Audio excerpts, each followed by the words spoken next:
Perkenalkan, nama saya Bobby M. Banalu. Nomor induk mahasiswa saya 621311002.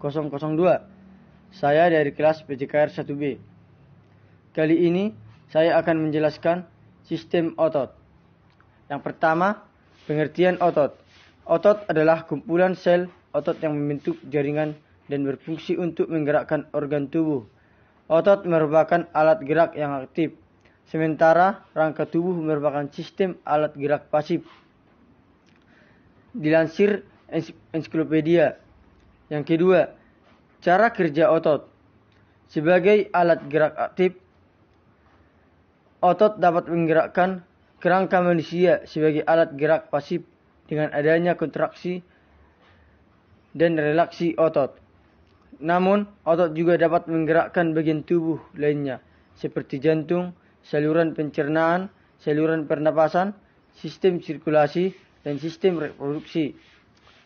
Yang ketiga, jenis-jenis otot.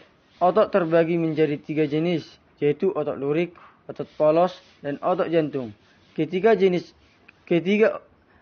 otot tersebut memiliki letak dan struktur yang berbeda. Yang keempat, cara kerja otot polos. Otot polos memiliki mekanisme kerja yang tidak mengikuti perintah otak, layaknya otot rangka.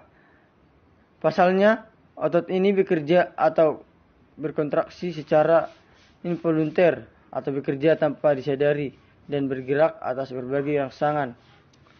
Itu pula otot ini sering disebut sebagai otot tak sadar atau otonom. Sistem cara kerja otot polos sendiri sangat lambat bila dibandingkan dengan otot rangka. Meski begitu, otot ini mampu bekerja secara terus-menerus dan stabil pada organ-organ di mana ia berada. Walaupun bekerja terus tanpa henti, otot polos tidak mudah untuk mengalami kelelahan seperti otot rangka.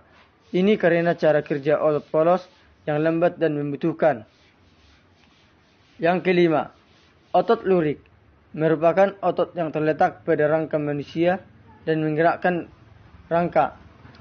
Otot lurik memiliki bentuk seperti serabut halus memanjang atau myofibril dan mengandung banyak inti sel. Yang keenam, cara kerja otot lurik. Otot lurik juga dikenal sebagai otot rangka, yaitu otot yang melekat pada tulang. Oleh sebab itu, saat otot ini Anda gerakkan, tulang yang melekat pada otot tersebut ikut bergerak. Otot dan tulang ini diikat oleh tendon yang akan ikut bergerak saat otot mengalami kontraksi. Yang ketujuh, jantung dan mekanisme kontraksi. Otot jantung dan mekanisme kontraksinya terjadi oleh adanya potensial aksi yang dihantarkan sepanjang membran sel otot jantung. Jantung akan berkontraksi secara ritmik akibat adanya impuls listrik yang dibangkitkan oleh jantung sendiri. Kontraksi sel otot jantung terjadi oleh adanya potensial aksi yang dihantarkan sepanjang membran sel otot jantung. Jantung akan berkontraksi secara ritmik akibat adanya impuls listrik yang dibangkitkan oleh jantung sendiri. 9. Struktur otot lurik. Otot lurik tersusun atas serabut-serabut otot atau myofibril yang berinti banyak. Myofibril dalam plasma berwarna gelap dan terang, tersusun teratur dan tampak bergaris sehingga disebut otot seran lintang atau otot lurik. 10. Filamen tebal tersusun dari myosin. Yang pertama, dan setiap myofibril ini terdiri atas sarkomer. Sarkomer adalah unit otot yang dibatasi garis gelap dan terang. Sarkomer mengandung 2 jenis filamen, yaitu myosin atau filamen tebal dan aktin atau filamen tipis yang saling tumpang. Ke-11.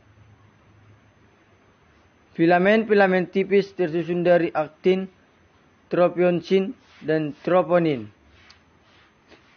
Fungsi aktin. mengikat ATP dan poliperinansi untuk membentuk mikro. Fungsi miosin menggunakan ATP untuk menghasilkan energi sehingga memulai kontraksi otot dengan menghasilkan energi sehingga memulai kontraksi otot dengan memaksa kepalanya ke arah serat aktin. Troponin merupakan tempat melekatnya kalsium. Kalsium yang melekat pada bagian ini membuat binding site yang tertutupi oleh troposin terbuka.